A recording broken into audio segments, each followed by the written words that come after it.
Just a quick introduction to who I am. My name is Raj Jha. I have found, scaled, and sold an agency, particularly with an eye to being as founder hands-off as possible. In the early days, I had my dirty little hands in everything. And then over time, I systematized, I created processes so I didn't have to be involved day-to-day in sales. I didn't have to be involved day-to-day in the delivery.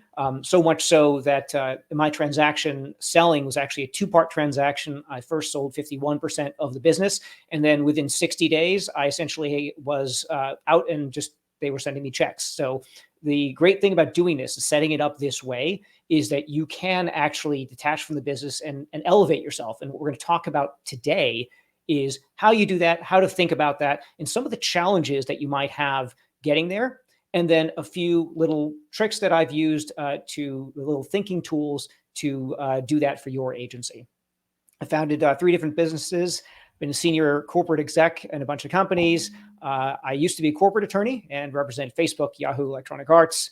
And that's kind of the summary of it.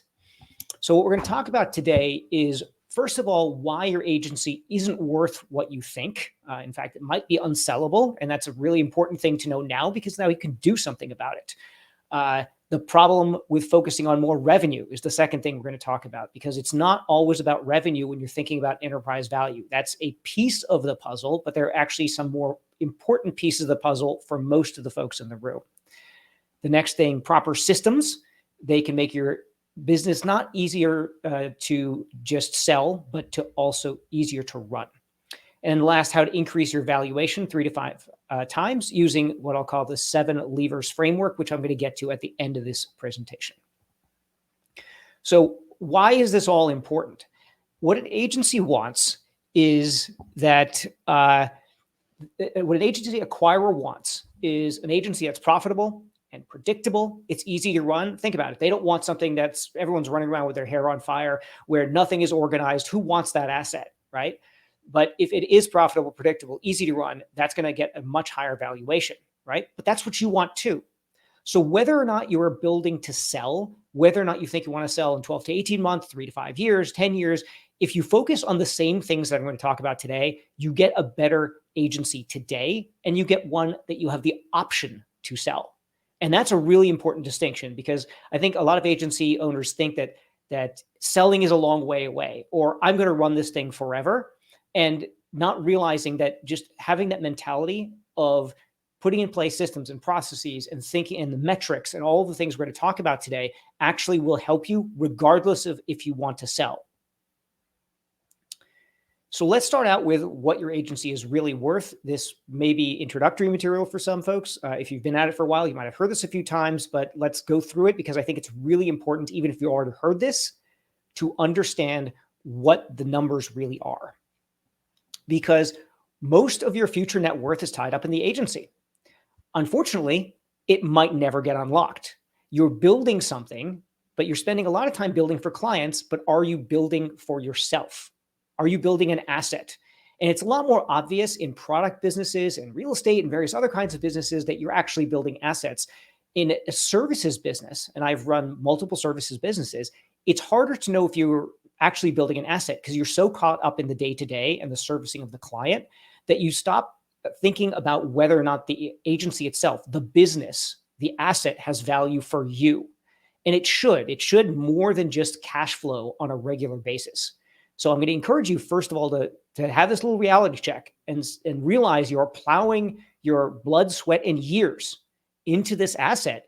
So you really want to come out the other side with something. It should be more than just for cash flow, or at least the potential for more than cash flow, even if you're not thinking about selling today. So sobering fact, less than 1 in 10 agencies are sold. So that hopefully will not be you guys, but 9 out of 10 are not sold. And they're not because they're not sellable, because the owner has not separated themselves from the business, or because margins are too thin, or because they just aren't interesting in one way or another. You have to have an agency that is large enough to be interesting, has enough margins, has enough stability, and isn't dependent on you. And the vast majority of agencies, even many that get into the $2-3 million range, still might not be sellable for these reasons. So take this seriously. So let's talk a little bit about what your agency might be worth. And the very simplified version of this is the valuation, that is what your agency is worth and what somebody might pay for it, is worth the profit, what the actual net profit is, the money that you take out at the end, times a number called the multiple. Okay. And the multiple is a reflection of kind of how good your business is for the acquirer and the industry and the market and all those things. So this is the super simplified formula. But we always have to keep in mind, we want to know why an acquirer is buying. So they're paying for what? They're paying for a future cash flow. They're not paying for your brand. You might love your brand. They're not paying for any of your logo or the fact that you love your baby. They are paying for future cash flows. The reason why they're going to cut a check is because they believe they can get more money tomorrow, whether that's synergies with their existing agency. If it's an agency buyer, if it's a private equity firm, they think that they're going to cash flow it and actually be able to improve operations, invest a little bit and scale it, regardless of what it is. The reason why the transaction happens, unless it's a very, very small agency and someone is buying a job, any material transaction is going to be because they want the future cash flow from your agency. That means they're paying for certainty. They want certainty.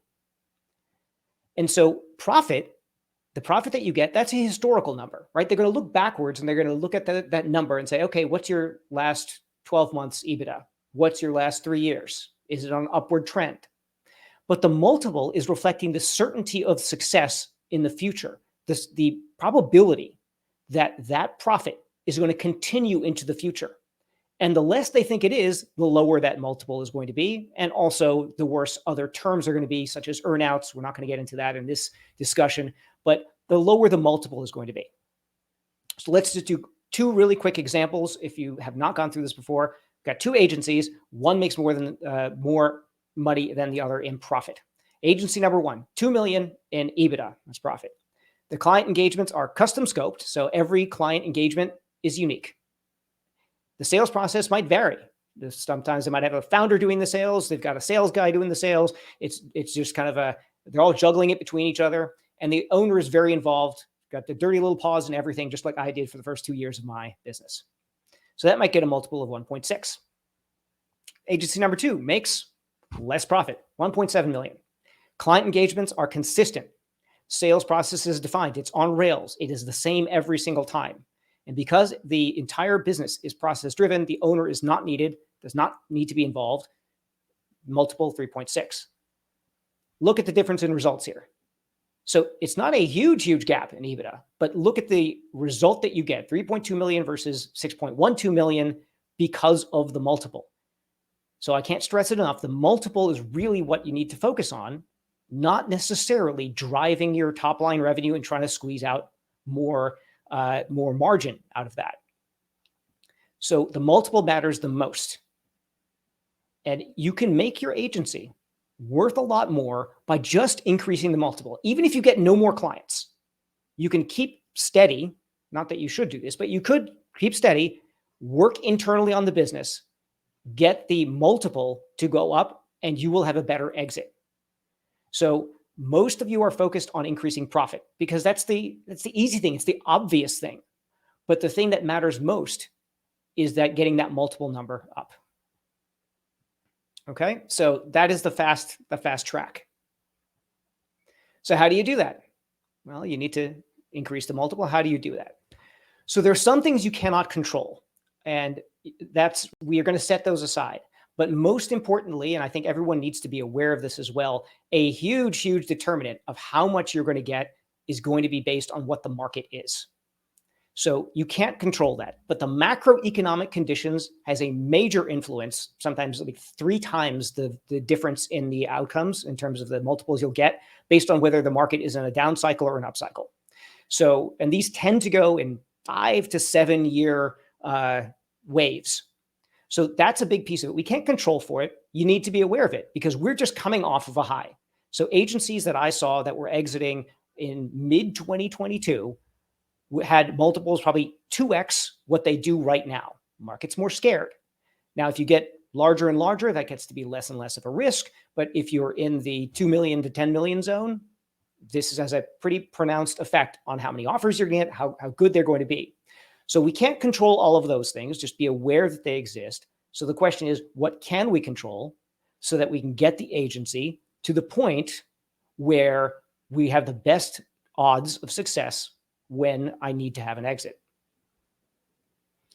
So this is just a little diagram taken from one of the programs that I run, and it is what are the influencing factors? So when we look at an agency, we're looking at people and processes, we're looking at product, we're looking at promotion, which is marketing and sales, and we're looking at the profit, how that's driving profit.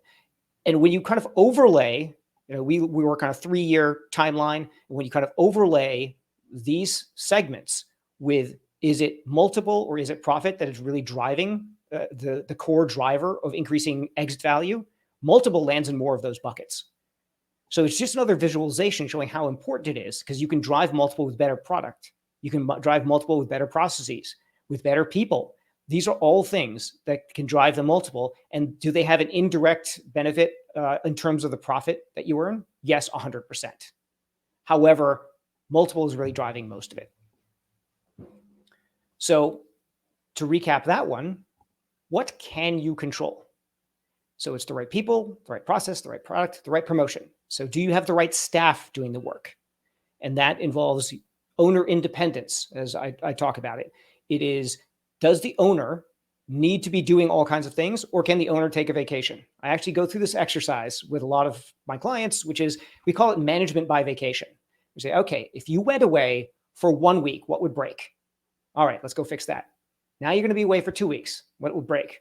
Now a month, now a quarter, now a year. And as this goes out and out and out, you start to fix more and more things so that you can be away from the business for longer. And that involves the right people and processes mostly. Okay, so you get the right staff, you've got a process that is highly repeatable, or if it is not repeatable, process can be created by the right people without you having to do it. And this is another core aspect of it. Do you have systems that create systems? In other words, do you have to be there, like writing the SOPs there, saying if this happens, then this happens? Well, in the early days, yes, certainly. But once you're getting larger, you should have a learning organization that does that, because that, again, will free you when there is a methodology that the staff uses to create processes that you might not even know exist. Product, how is the service packaged and offered? That can make a big difference in multiple as well. Promotion, is there a client acquisition system? I've had, four conversations with agency owners just this week, and 0 of them had a client acquisition system. 2 of them were completely reliant on organic referrals. 2 were doing some vague form of outbound, but it was inconsistent. So is there a client acquisition system, which doesn't just mean, we're talking about sales agencies today, right? So it's not just what you are doing for your clients, but it's a full follow-up of marketing and sales and nurture and the entire sales process being dialed in. I'll give an example in a little bit when I talk about one client experience that we had. All right, bottom line, are these systematized? You can get this slide from the downloads in the Air Meet or what have you, so that you can take this with you and use it at home. But what systems do you need? This is the high-level systems that you need. We'll talk in a moment about how to prioritize that and the importance of this. But in general, when I'm looking at an agency, these are the kinds of things that I'm diligencing. Do they have an interview system, a hiring system, a retention system, meeting system? Or let's go here because we're talking about sales agencies. So in the promotions group, do you have a system to validate that your positioning is correct and test it? Marketing system, sales system, all systems.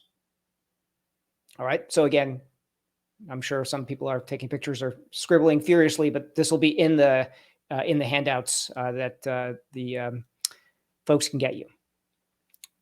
So a few examples. And so I wanted to have a case study because I think that's one of the best ways to learn. So this is one agency client that I systematized their sales and marketing process. Okay. Now, I'm going to encourage you to not look at the numbers and say, oh, I'm way bigger. Oh, I'm way smaller. It's an example. It is the principles to follow here, because there's some people who get very nitpicky and say, I have a completely different situation. This is one representative example of something that I have done dozens and dozens and dozens of times. So don't take this as it only works for this size or this niche. This pretty much works for every case that I've seen. Sales systems. All right. A before and after snapshot. Unlike weight loss, you can't have a thin person and a large person next to each other. So you have to have text here. So before, the situation with this agency, for each new prospect, we ask them what they need and we build a proposal. Now that's a pretty standard process for most agencies. What it would look like afterwards. Whenever there's a new prospect, we never do a proposal or RFP. They pay us to go through our project definition process that is the same every time. And we make it clear that this is a required process to be a client. So we'll talk about what might be rattling around in some folks' brains about that can't possibly work, but this is what we did the before and after, and I'm going to show you the results of that. Traditional agency sales, you'll have a prospect that comes in the door and you make a proposal. You get paid a whopping $0 for that proposal. Then they're probably running some kind of bake-off, and you do your dog and pony show, and maybe 10% will convert into a client, and you onboard that client. But now during the onboarding process, they're not sure what to expect, and it takes a while, and maybe it takes a little too long. You haven't gathered the information, and then you've got a certain average retention. In this case, for this client, it was 14 months. For you, it might be 5 months. For you, it might be 18 months. Again, it doesn't, the numbers don't matter. It's the principle here. So in this particular case, it was a $250,000 lifetime value of a client before they churned out.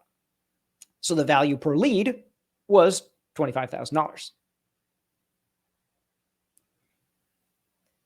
So we systematized it. Instead, when a prospect came in, we had a paid roadmap, or I believe in the cloud task world, you often call it a playbook. It's the same thing. You're developing a roadmap, a strategy, a playbook, you're being paid to develop, here's what you need to do on a consultative style basis, although it's highly templatized. And the prospects convert, in this case, at about 20% into that roadmap. And that's a $5,000 project. And then here's the thing that really changes the numbers. We got a 70% conversion from the roadmap to an actual ongoing client. It changed the nature of the relationship in two ways. Number one, buyers do not like to buy recurring stuff. It is really hard to do that. So putting a project in front of it will make the sale easier. Second of all, once they've opened their wallet for $5,000, do you think they're going to take that and just go with somebody else? No, they're either going to do it themselves or they're going to hire you. You can't help it if they're just going to do it themselves, or they think it's too expensive or what have you. But you can predispose them to working with you. So what happens then? Your onboarding phase gets really short. It's much quicker because you've done the diligence that you would have done in onboarding. A lot of it is done on the roadmap and the playbook. So essentially, you're getting paid to do a piece of the onboarding, really learn the client, really understand what they want and what success looks like. Depending on the size of the client, you might start to understand the politics inside there. Is there a VP of sales? What's their incentive like? Are they on the way out and then you might just get kicked out? Or who's the secondary contact that you're going to want it to know in order to stay in the account in case there is some change there? All of those things are relevant in the roadmap phase. Onboarding becomes quicker because the expectations are set. Then you've got an engagement, and then you redo the roadmap at 12 months. Might just be a tweak, might be something else. In this particular case, it increased the LTV substantially, and the value per lead went up. So how did we do this? So the first thing is we reoriented the founder that the goal is not more clients. It is a higher LTV. It is greater certainty, because what's going to drive that multiple is a longer tenure of each client, and they are worth more. And frankly, in my experience, it's a lot easier to operate an agency with fewer clients paying you a lot more money than a whole bunch of little clients that churn quickly. That's a really tough existence. I started there. I didn't end up there. And I was so much happier towards the end with larger clients. Second, we repositioned the company away from being a commodity. You will, if you do this, start to feel like you're saying no a lot, or you're chasing people away because there's a front end commitment. What you're really doing is positioning yourself away from a commodity. When you can tell a client, I'm sorry, I will not work with you unless I understand what we're getting into together, because we will not be successful, that positions you as an expert. So refusing to work with people unless they go through this process in which everyone is very clear about what success looks like and what their internal resourcing is, right? Because you can go ahead and generate a bunch of leads, and if they can't close them, you don't know. Do you really know their internal metrics? If you're doing outsourced SDRs and they're doing a bunch of calling and their AEs are not closing, do you know historically what they close from different lead sources? How can you set it up so that they will understand what success should look like? So that's how you don't become a commodity. Reduced expectation gap between sale and delivery. This process forces them to think. I know they hate to think. They don't like to take the time to think, but it forces them to think so that when you hit the ground running, it is faster and it is more of what they expect. We re-engineered the sales process to not need owner time. So this entire roadmap process wasn't even done by the owner. Before this, he was doing all the sales. After this, he had an account manager doing the sales, and he, frankly, I don't think he even talks to new clients anymore, unless it's, once a quarter, hey, how's it going? And that's it. We deployed more powerful sales psychology during the sales process. This is the thing, the positioning thing I talked about earlier. It's a little bit of a takeaway sale. Really, you're saying, if you're not serious about understanding what the success metrics are, then we are not the place for you. What that does is reinforces that you are a premium provider and allows you more price elasticity when you actually get to the engagement. Because at the beginning, if you're just like, sure, I'll take you, we'll go right into it, all you're doing is competing with everybody else who's offering the same thing. And then they're going to essentially compare it on dollars per hour or whatever metric that they're looking at. And it's a race to the bottom. You just want to opt out of that game. And that's what this lets you do. And then we re-engineered the services menu for higher margin and larger retainers, essentially because during this scoping process at the beginning, we could take a deep dive into what does the customer actually want. We could then look for ways in order to have the services that they get guided towards the services that are the highest margin and that we are the best at.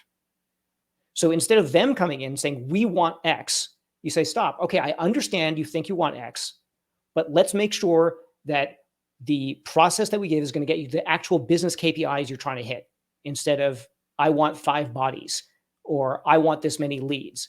Do we really know that? No, you want this much output in terms of revenue. So how do we get you there? And it may be a different combination. In this case, there was a combination. Oh, well, we could also sell the following marketing component, which had way higher margin. And that's what you can do to re-engineer the service menu. Common fears and misconceptions. I include this because these are the questions that I most commonly hear from doing things like this. And we're talking the sales context, but process is throughout the agency if you're doing this. My market is different and they won't do that. Yes, they will. I did this. My first career, actually my second career, was as a lawyer. Lawyers, you'll say, oh, they always bill by the hour, don't they? Well, no, we build on this model as lawyers. And every law firm says they won't do that. But we could routinely get $30,000 a month engagements, which had insane margins because we positioned this way. You can do it in any market. So why would the close rate to a roadmap be more than from a proposal? It really changes the power dynamic. You will get people saying, I won't do that. And you have to be comfortable with saying, okay, we're not a fit. But what you will get is that the people who do come through the door are going to be way better clients. So, and then the last thing is, I'm afraid that this is too specific. It's specific client type, specific service type, specificity of your client type, and making a process that I am just targeting. I'm just going to pick something now. B2B SaaS companies. And thus I can have a roadmap for that is going to make it way more attractive. And just as an aside, when you're using a marketplace, because we're all in the cloud task universe here, when you're using a marketplace, there is no reason why you can't have multiple different ideal client profiles. Maybe you can do this for pharma and for SaaS. That's fine. Make it a different package. Make the roadmap a different package because it has the same effect. Think, the customer says, this is for me. Okay. I'm going to have to pick up the pace here to make this. So I'm going to go real quick here. Magic of compounding. This is the 7 levers system. These are some of the things that I do with agencies to get them to scale. Here's the basic math. If you fix 7 parts of your business, adding 10%, you nearly double the business profits. All right. So the fix can be anything. It can be increasing revenue. It can be decreasing your cost. It can be increasing retention. You just have to find 7 things that are the right dials for you to turn, and you only have to do 10% turns on each one. It's a lot easier to do this than to try to double by doubling your top line revenue. That is much harder. If you do it this way, little tweaks can, little hinges swing big doors, as they say. Okay. You do this by systematizing, productizing as you go. And in the process, you are not only going to double the business, but you are going to increase the multiple because all of these non-top line revenue things are actually going to give you a bigger swing on the multiple. So what are those things? You'd have to pick from this list. All right. You'd revisit the list and you say, what are the things I'm going to try to compound here? On the how to do it, we're running out of time here, but not all fixes are the same. Okay. Some will accelerate others. In other words, the sequencing of the fixings matters. So you don't just go from the top to the bottom of that list. You have to have a critical thinking process of which ones should I do first, because it'll have a good trickle down effect on all the next ones that I'm going to do, and it'll compound faster. Okay. So make sure you understand not the fact that just there are 7 levers and here's a list of things to do, but understand the interactions between all of them and think about that deeply before you jump in order to make sure you're getting the fastest acceleration due to this model. Okay. If you'd like a more detailed roadmap, I've got free resources. I've got all kinds of stuff. There's the website where you can drop me a note. We do have various kinds of maps and charts and other things like that. So if that is interesting to anyone, you can go to the website. You can shoot me a note. There's also a resource in the Air Meet room as well for you guys.